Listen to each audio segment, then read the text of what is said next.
Hello students, मैं उमंग शर्मा और आज हम जो पढ़ने जा रहे हैं वह है आपकी क्लास 11th की बीएसटी का chapter number 7 sources of business finance. आज की इस वीडियो में जो हम पढ़ेंगे वो होगा sources of finance on the basis of ownership. Ownership के बेस पर जो हम फाइनेंस की सोर्स देखते हैं वो दो तरीके की सोर्स होती हैं। पहली होती है आपकी ओनर्स फंड। ओनर्स फंड आप बोलते किसे हैं? ओनर्स फंड हम उसे बोलते हैं जो मालिक का अपना लगाया हुआ पैसा है, अपने पास से लगाया हुआ पैसा है। दूसरा होता है आपका बोरोड फंड। बोरोड फंड जो आपने पैसा कहीं से उधार लिया हुआ है उसे हम बोलते हैं बोरोड फंड। ओके बच्चों, देखो इसे ध्यान से पढ़ेंगे आगे। सबसे पहले हम बात करते हैं ओनर्स फंड की। ओनर्स फंड नाम से ही चलता है कि ओनर का मतलब होता है मालिक, यानी मालिक का लगाया हुआ पैसा। Owners fund refers to funds contributed by the owner as well as accumulated profit of the company. जो फंड या तो मालिक ने अपने पास से लगाया हो बिजनेस के, या फिर जो एक्यूमुलेटेड प्रॉफिट होगा, आपका इकट्ठा हुआ प्रॉफिट होगा, उसमें से लगा हुआ जो पैसा होता है उसे हम बोलते हैं owners fund. This fund remains with the company and it has no liability to return this fund. देखो सबसे पहली बात, ये फंड जो होगा हमेशा कंपनी के पास रहता है, कंपनी को किसी को पे नहीं करना होता। फॉर एग्जांपल आपके पास इक्विटी शेयर्स है, रिटेन अर्निंग क्या होता है? रिटेन अर्निंग आपका एक एक्यूमुलेटेड प्रॉफिट ही हो गया जो आपने फ्यूचर के लिए पैसा संभाल कर रखा है कि कभी बिजनेस में आपको जरूरत पड़ने लगी, वो पैसा हर साल प्रॉफिट में से आप थोड़ा थोड़ा बचा के रख लेते हैं। तो यहाँ पे देखेंगे हम जो ओनर्स फंड है उसके फीचर्स क्या होंगे। पहली चीज़ तो सोर्सेज ऑफ परमानेंट कैपिटल, क्योंकि ओनर को इस पैसे को जो है ना किसी को पे नहीं करना होता, अब ये हमेशा जो है ना आपके बिजनेस के पास ही रहता है, तो ये बोला जाता है आपका परमानेंट कैपिटल की एक सोर्स बोली जाती है। The owners fund remains permanently invested in the business. ठीक है ना, मालिक को चिंता नहीं है कि किसी को इस पैसे को पे भी करना है, तो ये आपका बोला क्या जाएगा, ये आपका परमानेंट कैपिटल बोला जाएगा, क्योंकि ये परमानेंटली आपके बिजनेस में इन्वेस्ट रहता है। It is not refundable like loan और बोरोड फंड। ये बोरोड फंड की या लोन की तरीके से एक ऐसी अमाउंट नहीं होती जो आपको जो है ना किसी को रिफंड करनी होती है। A large part of owners fund is use to educate fix assets. इसलिए हम लोग करते क्या हैं बिजनेस में, फिक्स असेट्स को एक्वायर करने के लिए इस पैसे का इस्तेमाल करते हैं, क्योंकि आपको इस पैसे को रिटर्न नहीं करना है। This type of finance is also available for all purpose through out life of a business. हालांकि बिजनेस की जो है ना लाइफ के लिए जिस भी जगह आपको पैसे की ज़रूरत पड़ती है इस पैसे का आप इस्तेमाल कर सकते हैं। नेक्स्ट आ गया आपका provision of risk capital.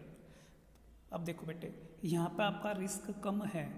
The owners fund is also as the risk capital of the business as a return on this capital depend upon the rate of the earning of the company. देखो इसने लिखा है कि the owners fund is also known as the risk capital of the business as the return on this capital depend upon the rate of the earning of the company। इसने कहा है कि जो ओनर्स फंड होता है हमेशा एक ऐसे रिस्क पर होता है बिजनेस के,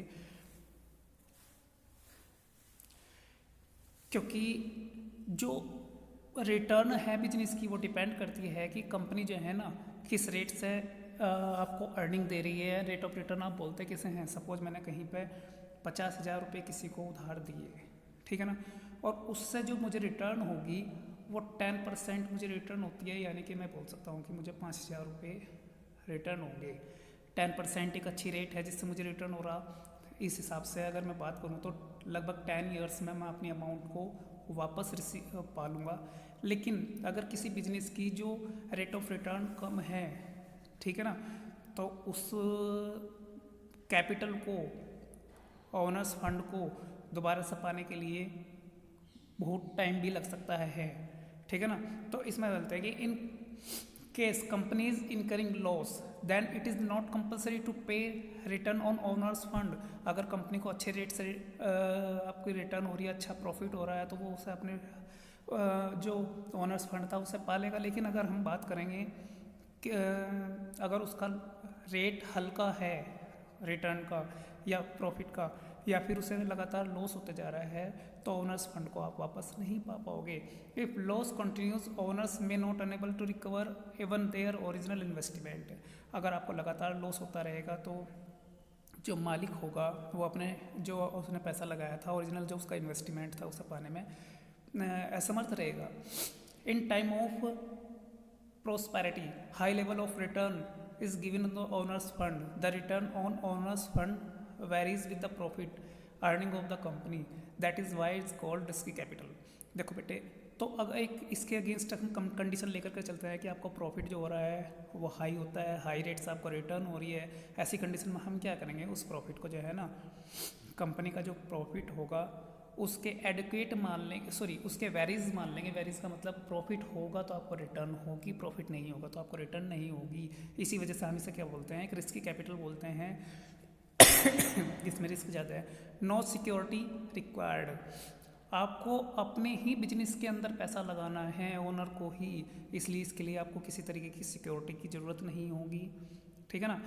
और लास्ट होता है आपका सोर्सेज ऑफ ओनर्स फंड।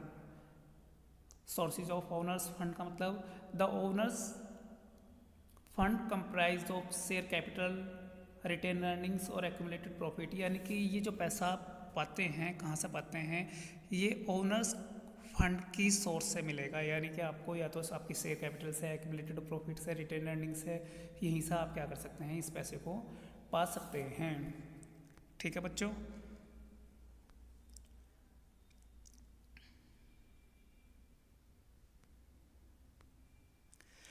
आगे हम जो